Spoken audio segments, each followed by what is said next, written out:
How do you feel about remote work these days? Is it your productivity superpower, your biggest distraction, or just a perk management is about to yank away?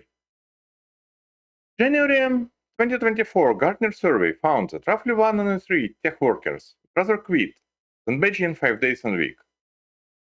Almost exactly what I saw in a quick pulse check with my own team back in 2023.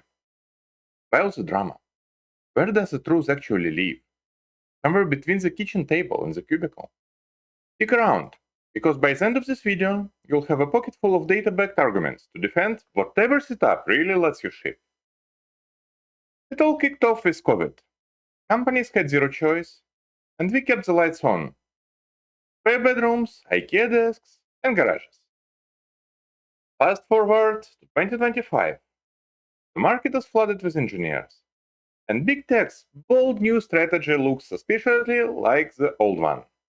Mandatory but in seat. Why remote can be healthy? It supercharges work-life balance. Kills the commute in your day. In Mexico City, round trip can swallow 4 hours daily. That's 2 extra work days every single week. Even in the Bay Area, commute hurts. Every big day. What would you do with 20 reclaimed hours per week? Comfort is output. Great Place to Work 2024 study of 800,000 employees found productivity stayed the same or ticked up after going remote. Whether it's swapping fluorescent glare for daylight or running a custom keyboard, you tune the cockpit, not facilities. And with Slack on your wrist, it's hard not to slide and put a fix after dinner. Healthy boundaries are a topic for another episode. But the upside for employers is real. Attrition hurts, and remotely, it will hurt less. People like flexibility. Reports link remote options to higher retention and almost 12% performance bump in measurable roles. Replacing even one engineer can run north of 30K US dollars in search, interviews, and onboarding. And this is just my rough math for Poland, not the Valley. Lose a third of the team, and you are lighting budget bonfires. Then focus. I know, some teammates, they literally hide in storage closets to think. I'll take my quiet home office.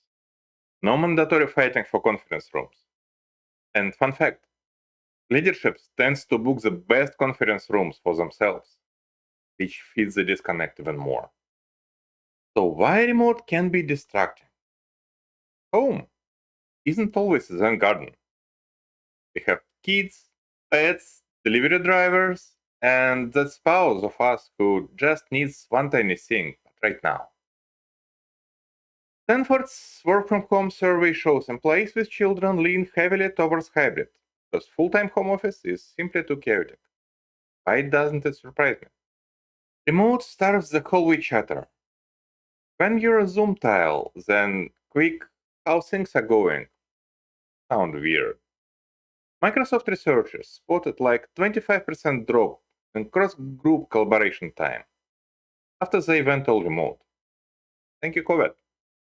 1 in 4 remote workers feel that their social skills eroding, and team lunch is off the table, literally. Then trust still travels best in person. So Harvard Business Review study says 88% of the leaders see face-to-face meetings as the cure for remote disconnect. And 79% swears that they build teams better. Count me in that crowd. I literally feel how rapport ticks up every time I step off the plane. Firefighting and ideation, love whiteboards. Lab and field experiments from Nature's show video conference group generate 15 to 20% fewer new ideas than teams who share the same room. Tossing that idea around the room like a ball, you have to be in a room to achieve that. That's why I yank everyone into one space to discover spikes or alarm incidents. Yin and yang, managers versus individual contributors. So I seize. They live and die by deep focus. Collaboration is great, but so many times I hear, we barely talk. All the calls are on Zoom anyways, so why commute? And even, let me hide and code. That 2 hour round trip, what it sounds like to them, like why donate 10 hours of my week when no one noticed, let alone appreciates it. I get it. Managers, on the other hand, we run on Signal. Our only real tool is communication. And like it or not, it works way better when everyone is in the same room. I watch deliverables that usually take 2 months get nailed in single coffee and fuel workshop on site. Yes, it takes a week. 1 week, not 8. Nonverbal cues are a force multiplier. They're so strong, it's almost unfair.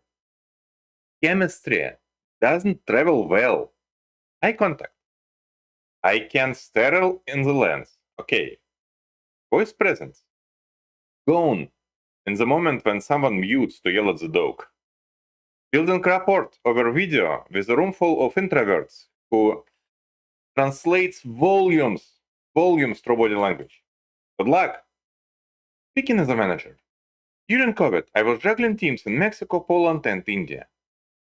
Replatforming a portfolio while talking heads plotted on monitors felt like working one-handed. We need face-to-face time. Even a modest 20% bump in communication already can't justify plane tickets. And honestly, the gain is way bigger. Personal proof. I moved to the US in 2013, still leading the same crew across the ocean. Within weeks, the trust account started bleeding. I had to reinvent communications just to break even, because charisma streams poorly across the ocean. Key takeaways. My take on it. Hybrid wins. I've been building distributed team for more than 15 years. It works. But let's be real. Sprinkle of in-person time still turbocharges clarity, trust, and velocity. Yes, it all circled back to trust. If you trust people to own outcomes, why corral them into cubicles? And if you don't trust them, then problem is a lot bigger than batch swipes. So, where do you land? Total freedom? Or office hours? Drop your battle plan in the comments. As simple as office days plus daily stand-up works too. I'm Ilya Komakin, and this is Human Powered Engineering. If this hit home, smash that like, tap subscribe, and I'll see you in the next one. Thank you.